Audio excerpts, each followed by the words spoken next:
Hello students, good morning.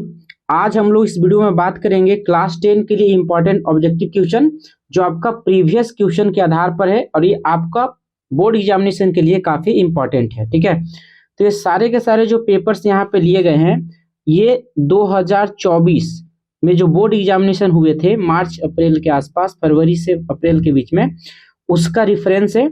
और ये जो हमारे पास सेट है हमारे पास वो 30 क्वेश्चन का सेट है जिसमें आपको टोटल 30 क्वेश्चन दिखेंगे 30 मार्क्स के लिए। ठीक है, तो ये सारे जो क्वेश्चन है आपका सारे बोर्ड एग्जामिनेशन के लिए वैलिड होने वाले हैं। ठीक है, तो चलिए हम लोग यहाँ पे वीडियो को शुरू करते हैं। जैसा कि आप देख पा रहे होंगे सारे क्वेश्चन यहाँ पे आपको अटेम्प्ट करने हैं, टोटल नंबर ऑफ क्वेश्चन 30, और इसमें कोई भी निगेटिव मार्किंग का कोई भी प्रोविजन नहीं है क्योंकि ये बोर्ड एग्जामिनेशन का पेपर है, इसमें कॉम्पिटिशन का कोई भी ऑब्जेक्टिव क्वेश्चन नहीं है। ठीक है, तो चलिए हम लोग यहाँ पे वीडियो शुरू करते हैं। सबसे पहले यहाँ पे देखेंगे पहले सवाल की तरफ।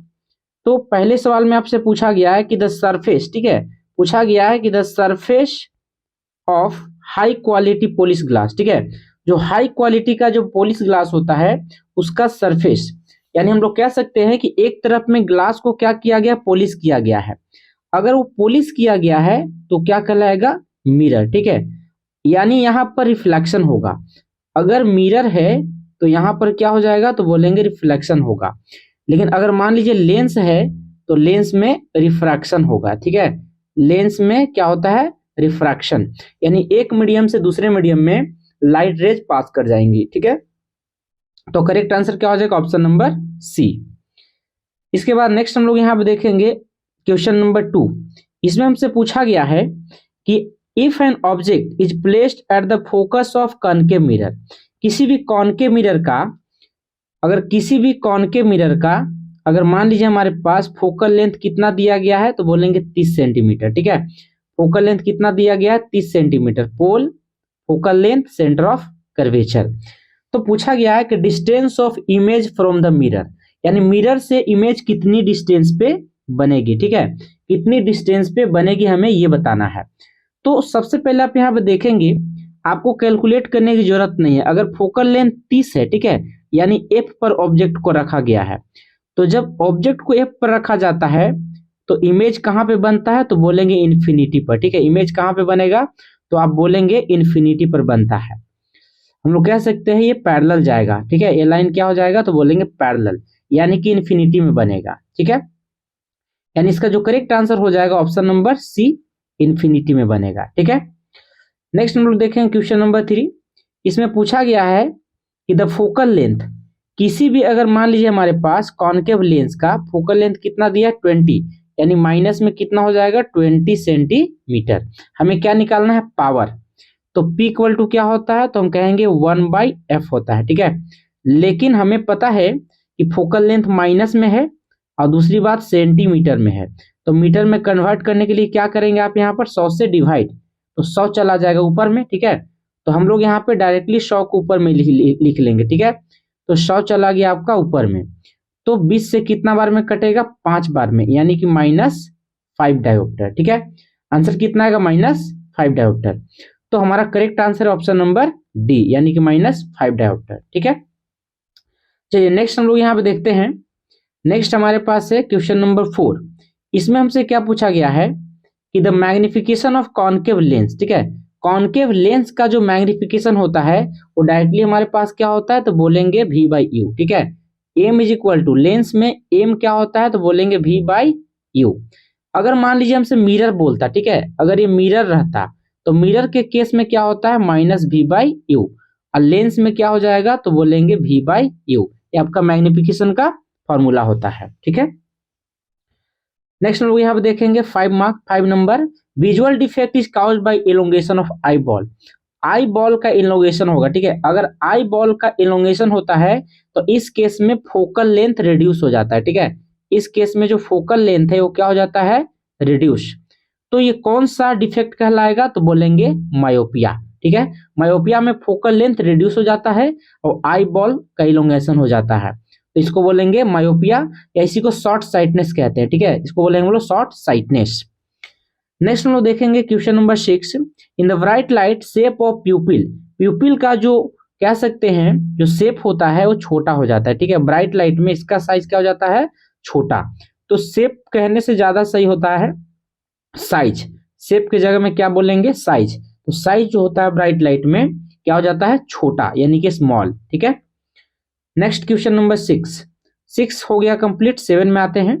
7 नंबर क्वेश्चन पूछा गया है कि which one of the following is unit of ampere. Ampere का यूनिट क्या होता है, तो सबसे पहले पता होना चाहिए करंट, इलेक्ट्रिक करंट क्या बोलेंगे, Q बाई टी। ठीक है, Q बाई टी। तो इलेक्ट्रिक करंट का एम्पियर में हम लोग मापते हैं, और Q क्या होता है, कूलम। ठीक है, और टी बोलते हैं सेकेंड में। तो एम्पियर क्या हो जाएगा, कूलम पर सेकेंड। ठीक है, कूलम पर सेकेंड, यानी इसका जो करेक्ट आंसर हो जाएगा ऑप्शन नंबर ए। ठीक है, कूलम पर सेकेंड। ठीक है। नेक्स्ट देखेंगे हम लोग क्वेश्चन नंबर 8।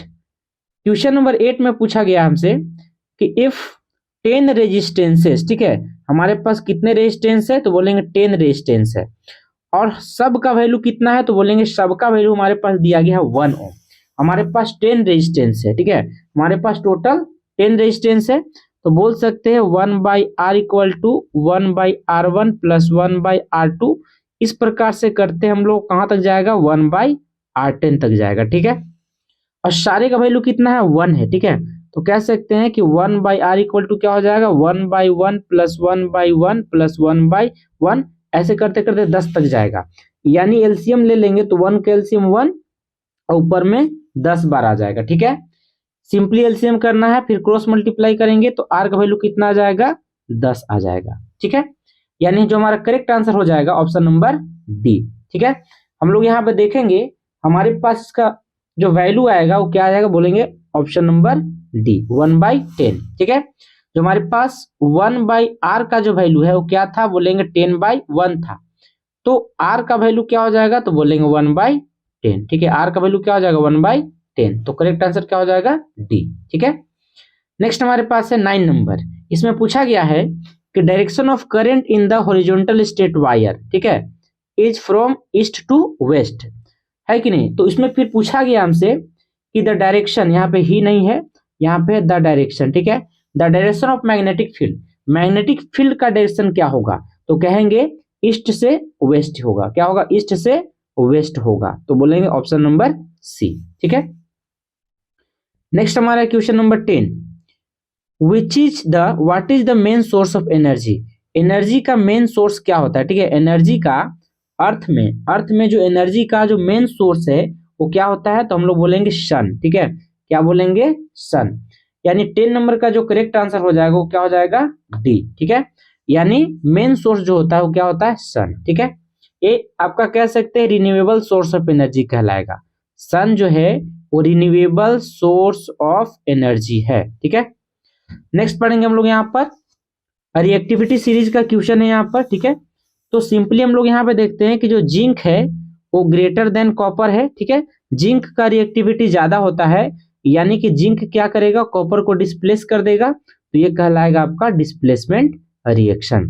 तो ऑप्शन नंबर सी बिल्कुल सही जवाब है। ठीक है, आपको यहाँ पे रिएक्टिविटी सीरीज याद होना चाहिए। सबसे पहले क्या होता है, तो बोलेंगे पोटेशियम। ठीक है, उसके बाद सोडियम, उसके बाद कैल्शियम, उसके बाद मैग्नीशियम, नेक्स्ट आता है हमारे पास एल्युमिनियम, उसके बाद आता है जिंक, नेक्स्ट हमारे पास आता है लोहा। ठीक है, लोहा, उसके बाद क्या आता है पीबी, नेक्स्ट हमारे पास होता है हाइड्रोजन, उसके बाद कॉपर, फिर एचजी, और एचजी के बाद जो आता है वो आपका आता है एजी, और सबसे लास्ट में आता है एयू यानी कि गोल्ड। ठीक है, ये आपका रिएक्टिविटी सीरीज है, ये आपको पता होना चाहिए। अगर ये पता नहीं है तो आपका इस तरह का जो क्वेश्चन है 11 टाइप वाला वैसा नहीं बन पाएगा। ठीक है, तो ये हमारे पास डिस्प्लेसमेंट रिएक्शन है। ठीक है, तो हम लोग बोलेंगे ऑप्शन नंबर सी।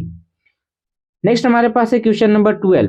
इसमें पूछा गया है कि द ब्लैक कोटिन, ठीक है, the black cotton on silver, silver में जो ब्लैक कोटिन है ना, वो किसका एग्जाम्पल है, तो बोलेंगे कोरोजन का। ठीक है, किसका एग्जाम्पल है, कोरोजन। अगर ये मान के चलिए लोहे में पूछता तो लोहे में कोरोजन नहीं बल्कि हम लोग रस्टिंग कहते। ठीक है, अगर ये लोहे में पूछता तो नाम हो जाता रस्टिंग, नाम हो जाता। ठीक है, और इसमें पूछा है सिल्वर के लिए, सिल्वर का सिंबल होता है एजी और एटॉमिक नंबर होता है 47। ठीक है, तो करेक्ट आंसर क्या है यहाँ पर, कोरोजन। नेक्स्ट हमसे पूछा गया क्वेश्चन नंबर 13। इसमें पूछा गया है कि which of the following is product of aqueous solution of acid. Acid में क्या रिलीज करेगा, तो बोलेंगे एसिड में H+ होता है, ठीक है। एसिड में क्या होता है, तो बोलेंगे H+। लेकिन अगर बेस होता, ठीक है, बेस होता तो बेस में क्या होता है, तो बोलेंगे OH-। बेस में OH- और कह सकते हैं यहाँ पर एसिड में H+ होता है, ठीक है। नेक्स्ट हम लोग यहाँ पे देखते हैं 14 ब्लीचिंग पाउडर का केमिकल फॉर्मूला, ठीक है। तो ब्लीचिंग पाउडर का केमिकल फॉर्मूला होता है कैल्शियम ऑक्सीक्लोराइड, ठीक है। क्या पढ़ेंगे, कैल्शियम ऑक्सीक्लोराइड, ठीक है। अगर आपसे मान लीजिए पूछ देता यहाँ पे बेकिंग सोडा का बताइए, तो बेकिंग सोडा का होता है NaCO3, बेकिंग सोडा का NaCO3। अगर वॉशिंग सोडा पूछेगा तो बोलेंगे Na2CO3। अगर मान के चलिए आपसे बोलेगा क्विक लाइम तो बोलेंगे कैल्शियम ऑक्साइड, स्लैक लाइम तो calcium hydro oxide, common salt बोलेगा तो बोलेंगे NaCl, ठीक है। इस प्रकार से आप बता सकते हो। साथ ही साथ अगर मान लीजिए आपसे जिप्सम पूछा जाएगा, ठीक है, तो हम लोग बोलेंगे यहाँ पर कैल्शियम सल्फेट इंटू 2H2O यानी कि बाईहाइड्रेट। जब इसको आप हिट करोगे तो निकलेगा यहाँ पे कैल्शियम सल्फेट इंटू ½ H2O, और साथ में क्या होता है, तो बोलेंगे 1.5 मोल पानी, 3/2 मोल वाटर रिलीज हो जाता है। तो कैल्शियम सल्फेट बाईहाइड्रेट आपका जिप्सम है, और कैल्शियम सल्फेट हेमीहाइड्रेट या सेमीहाइड्रेट ये आपका प्लास्टर ऑफ पेरिस हो जाता है, ठीक है। चलिए हम लोग नेक्स्ट यहाँ पे देखेंगे क्वेश्चन नंबर 15। इसमें पूछा गया है कि which among the following is most ductile. सबसे ज्यादा जो डक्टिलिटी होता है वो किसमें होता है, गोल्ड में। सबसे ज्यादा डक्टिलिटी किसमें आता है, गोल्ड में। ये कम से कम 1 ग्राम में 2 किलोमीटर से लेकर 3 किलोमीटर तक इसको हम लोग वायर के रूप में खींच सकते हैं, ठीक है। तो करेक्ट आंसर हो गया ऑप्शन नंबर ए। नेक्स्ट हमारे पास है क्वेश्चन नंबर 16। इसमें पूछा गया है करेक्ट ऑर्डर ऑफ रिएक्टिविटी। जो सही ऑर्डर है यहाँ पर, ठीक है, जो सही ऑर्डर है रिएक्टिविटी का हमें वो बताना है, ठीक है। तो हम लोग यहाँ पे अभी तुरंत हमने आपको बताया इसी वीडियो में कि जो करेक्ट ऑर्डर होता है हम लोग पोटेशियम से शुरू करते हैं, ठीक है, पोटेशियम से शुरू करते हैं। कॉपर सबसे कम यहाँ पर है, तो करेक्ट ऑर्डर क्या हो जाएगा, सोडियम, मैग्नीशियम, जिंक और कॉपर। अगर आपसे बोल दिया जाए सोडियम का एटॉमिक नंबर तो क्या बोलेंगे 11, कन्फ्यूजन क्या होता है तो बोलेंगे 281। अगर आपसे बोल दिया जाए मैग्नीशियम का एटॉमिक नंबर तो आप बोलेंगे 12। अगर कॉपर का एटॉमिक नंबर पूछा जाए तो बोलेंगे 29। अगर जिंक का एटॉमिक नंबर पूछा जाएगा तो बोल देंगे 30। तो इस प्रकार से सबका एटॉमिक नंबर भी आपको पता होना जरूरी है, ठीक है। चलिए नेक्स्ट हम लोग पढ़ते हैं यहाँ पर question number 17। Valency of carbon. Carbon की कितनी वैलेंसी होती है, तो कार्बन का एटॉमिक नंबर जो होता है वो आपके पास होता है 6 और मास नंबर होता है 12। तो हम लोग क्या लिखेंगे, कार्बन को लिखेंगे 24, ठीक है। कार्बन को क्या लिखेंगे 24। के सेल में 2 इलेक्ट्रॉन जबकि एल सेल में 4 इलेक्ट्रॉन। तो करेक्ट आंसर हो जाएगा ऑप्शन नंबर सी, ठीक है। 17 का करेक्ट आंसर क्या हो जाएगा, ऑप्शन नंबर सी। नेक्स्ट हम लोग यहाँ पे देखेंगे, इसमें पूछा गया हमसे 12 number sodium salt of long chain, ठीक है। जो सोडियम ए बाय डेफिनेशन है sodium salt of long chain of carboxylic acid. तो कार्बोक्सिलिक एसिड का फंक्शनल ग्रुप होता है COOH, या इसी को आप लिख सकते हो CO और बगल में OH, दोनों सेम ही है। तो ये क्या होता है तो बोलेंगे is called soap. Sodium salt of long chain carboxylic acid is called soap. तो इसका सोप करेक्ट आंसर हो जाएगा ऑप्शन नंबर बी, सोप, ठीक है। नेक्स्ट हम लोग देखें क्वेश्चन नंबर 19। इसमें पूछा गया है सिलिकॉन इज द मेंबर। जो सिलिकॉन है वो modern periodic table, modern periodic table, ये modern periodic table Henry Mosle ने दिया, ठीक है। बोलेंगे हेनरी मोसले ने इसको दिया, हेनरी मोसले। तो सिलिकॉन जो होता है ये होता है हमारे पास मेटलोइड, ठीक है। इसमें दोनों के प्रॉपर्टी पाए जाते हैं, तो सिलिकॉन क्या हो जाता है मेटलोइड्स। तो सिलिकॉन बोलेंगे किस ग्रुप में आता है तो बोलेंगे ग्रुप 14, ठीक है, ग्रुप 14। करेक्ट आंसर हो जाएगा ग्रुप 14। आप यहाँ पे लिख सकते हैं इस प्रकार से लिख सकते हैं, ये ग्रुप 14 के सारे मेंबर्स हैं, ठीक है। ग्रुप 14 के सारे मेंबर्स हैं कार्बन, सिलिकॉन, जर्मेनियम, टीन और लीड। ये सारे कार्बन फैमिली के, ठीक है। ये किसके हैं, कार्बन फैमिली के। आप कॉन्फ़िगरेशन कैसे लिखेंगे तो आप लिखेंगे 2 8 4। अगर लास्ट में 4 है, ठीक है, 3 4 5 6 7, अगर मान के चलिए लास्ट में इलेक्ट्रॉन की संख्या 3, 4, 5, 6, 7 या 8 इस प्रकार से अगर रहता है तो आप सब में क्या करेंगे 10 जोड़ देंगे, ग्रुप निकल जाएगा। जैसे 3 में अगर 10 जोड़ेंगे तो 13 ग्रुप हो जाएगा, 4 में अगर 10 जोड़ेंगे तो 14वां ग्रुप हो जाएगा, 5 में 10 जोड़ेंगे तो 15 ग्रुप हो जाएगा। अगर आपके पास लास्ट में जो इलेक्ट्रॉन है लास्ट सेल में, वो अगर मान के चलिए आपके पास 3, 4, 5, 6, 7, 8 इनमें से कुछ रहता है तो सीधा सीधा आप क्या करेंगे 10 जोड़ देंगे, ग्रुप निकल जाएगा। ठीक है, तो हमने क्या किया, लास्ट में कितने इलेक्ट्रॉन थे 4, हमने 10 जोड़ दिया 14, तो ग्रुप क्या हो जाएगा 14। और 14 नंबर ग्रुप में यहाँ पे देखेंगे इसका फैमिली पूरे मेंबर देख सकते हैं, कार्बन, सिलिकॉन, जर्मेनियम, टिन और लीड। ठीक है, नेक्स्ट हम लोग यहाँ पे देखते हैं how many elements are there in the period 2। Second period में कितने एलिमेंट होते हैं। ठीक है, सेकेंड पीरियड में कितने एलिमेंट होते हैं, तो आपको यहाँ पे क्या ध्यान देना है, जो फर्स्ट पीरियड है उसमें 2 इलेक्ट्रॉन। ठीक है, उसमें कितने 2 एलिमेंट, इलेक्ट्रॉन नहीं 2 एलिमेंट होते हैं, हाइड्रोजन और हीलियम। अगर आपसे पूछा जाएगा सेकेंड वाले में, तो सेकेंड वाले में 8 होते हैं और थर्ड वाले में भी 8 होते हैं। ठीक है, सेकेंड में भी और थर्ड में भी 8 एलिमेंट होते हैं। आपसे बोल दिया जाएगा यहाँ पर फोर्थ और फिफ्थ में, फोर्थ और फिफ्थ पीरियड में कितने होते हैं, तो आप बोलेंगे 18 होते हैं। उसी प्रकार बोल दिया जाएगा सिक्स्थ और सेवेंथ में। ठीक है, सिक्स्थ और सेवेंथ पीरियड में कितने होते हैं, तो 32 एलिमेंट होते हैं। ठीक है, तो हमने सीखा कि पहले पीरियड में 2 एलिमेंट, सेकेंड और थर्ड पीरियड में, ठीक है, सेकेंड और थर्ड पीरियड में 8 एलिमेंट, फोर्थ और फिफ्थ पीरियड में 18, जबकि हमारे पास कह सकते हैं आप सिक्स्थ और सेवेंथ पीरियड में 32 एलिमेंट होते हैं। ठीक है, तो करेक्ट आंसर इसका हमारे पास क्या होना चाहिए, तो करेक्ट आंसर हमारा 19 का जो हो जाएगा, यहाँ पर 19 का हमने देख लिया, 20 का, तो 20 का जो करेक्ट आंसर हमारे पास हो जाएगा सी, यानी कि 8।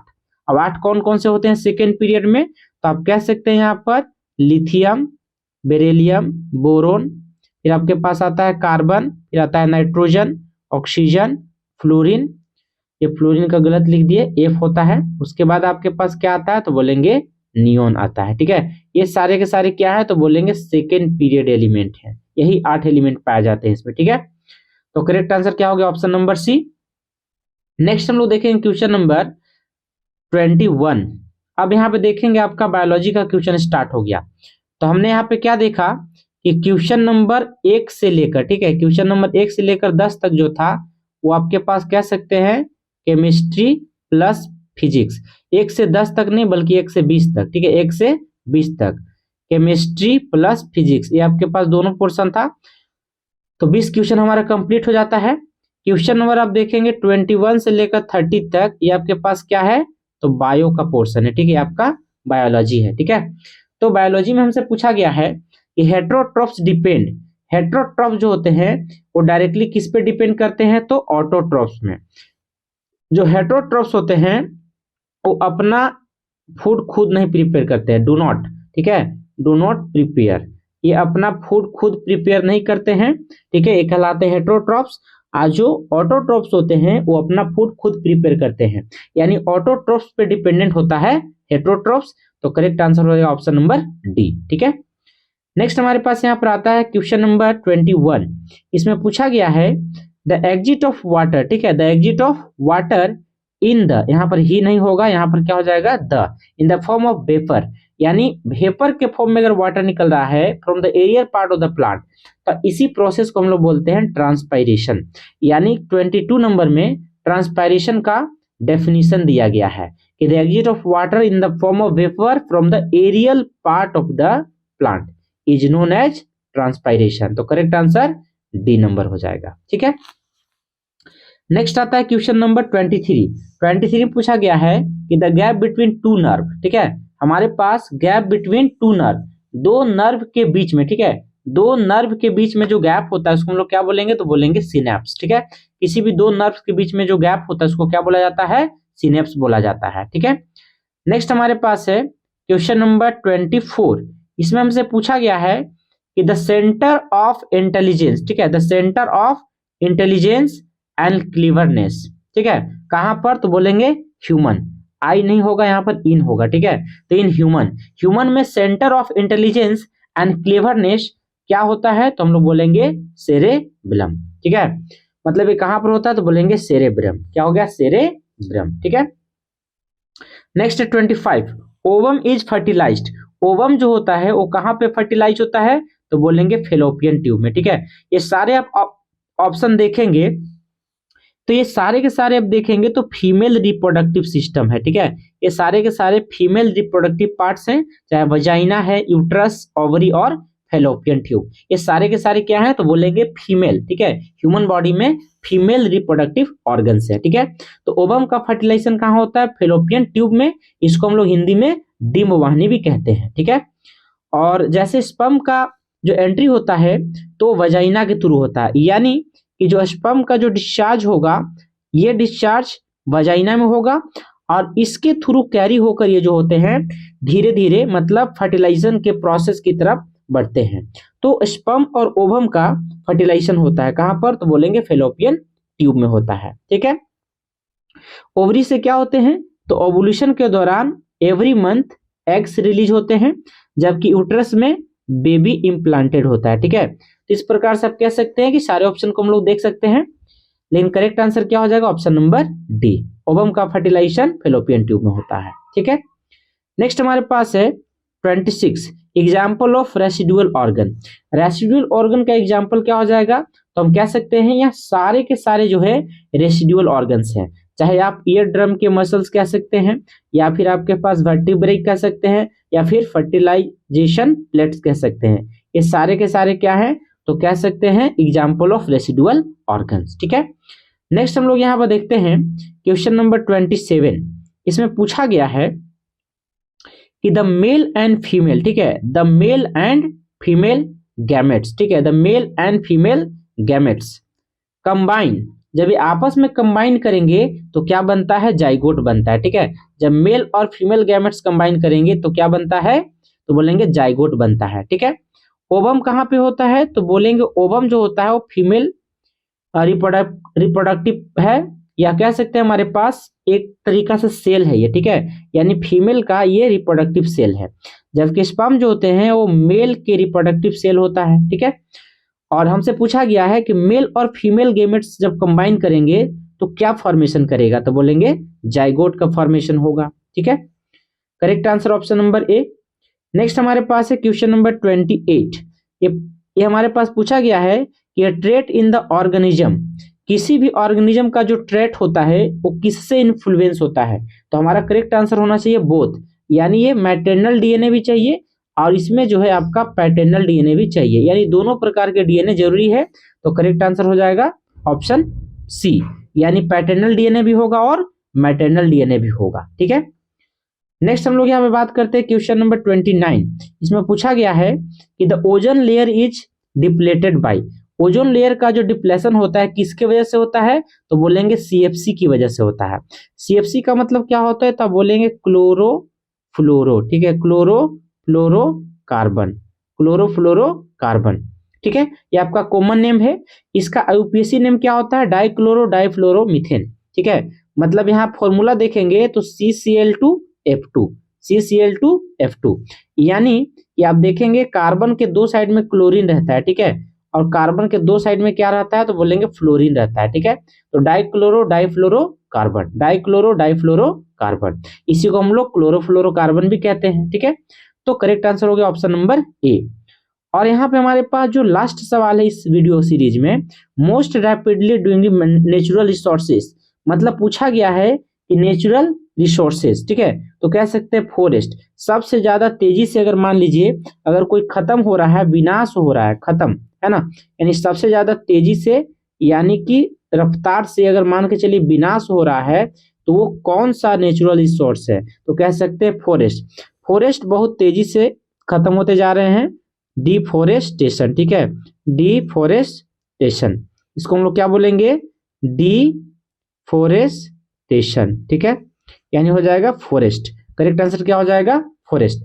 तो हमने यहाँ पे देखा ये आपके पास 2024 में आया हुआ पेपर है, एमसीक्यू है। ठीक है, और यहाँ पे आपसे उम्मीद किया जाता है कि आप इसमें 30/30 क्वेश्चन अटेम्प्ट करेंगे और लगभग सारे आपको सही होने चाहिए। ठीक है, तो ये आपका ये जैक बोर्ड का ऑफिशियल पेपर था, झारखंड बोर्ड का ये ऑफिशियल पेपर था जो कि 2024 इसी वर्ष पूछा गया बोर्ड एग्जाम में है। ठीक है, आपके पास 30 के 30 क्वेश्चन हमने डिस्कस किया और इस तरह से रिलेटेड सवाल आपके आने वाले बोर्ड एग्जामिनेशन में भी आ सकते हैं। ठीक है, तो कह सकते हैं कि फिलहाल जो झारखंड बोर्ड का पैटर्न है 30 MCQ पूछे जाते हैं यहाँ पर, और साथ ही साथ 50 यहाँ पर सब्जेक्टिव होगा। अब 50 सब्जेक्टिव में 12 मार्क्स में रहेगा शॉर्ट आंसर टाइप रहेंगे, ठीक है, यानी वेरी शॉर्ट वाले, 18 मार्क्स में शॉर्ट आंसर वाले रहेंगे, जबकि 20 मार्क्स में लॉन्ग आंसर रहेंगे। यानी 30 मार्क्स का ऑब्जेक्टिव, 12 मार्क्स का वेरी शॉर्ट, 18 मार्क्स में आपका रहेगा शॉर्ट आंसर टाइप, जबकि 20 में रहेगा आपका 20 मार्क्स का लॉन्ग आंसर टाइप रहने वाला। ठीक है, तो हमने यहाँ पर इसमें ऑब्जेक्टिव क्वेश्चन को डिस्कस किया है। इसके नेक्स्ट वीडियो में आप देखेंगे आपको सब्जेक्टिव क्वेश्चन का डिस्कशन देखने को मिलेगा। ठीक है, तो अगर आप मेरे चैनल पे नए हैं तो चैनल को कर लेंगे सब्सक्राइब, और अगर वीडियो पसंद आता है तो इसको लाइक शेयर करना नहीं भूलेंगे, ताकि इसी प्रकार से वीडियो आपको लगातार इस चैनल पे मिलता रहेगा और आपका बोर्ड एग्जामिनेशन का जो तैयारी है वो लगातार प्रॉपर तरीका से होता रहेगा। ठीक है स्टूडेंट्स, तो मिलते हैं हम लोग इसी प्रकार के नए वीडियो के साथ, और आप मुझसे कनेक्ट रहिएगा। इसके लिए आप बेल बटन दबा के रखेंगे, यानी बेल बटन प्रेस करेंगे तो नोटिफिकेशन आपको वीडियो अपलोड होते ही आपको मिल जाएगा। ठीक है, तो चलिए इस वीडियो को यहीं पे आज फिनिश करते हैं, मिलते हैं इसी प्रकार के नए वीडियो के साथ। तब तक के लिए जय हिंद, वंदे मातरम।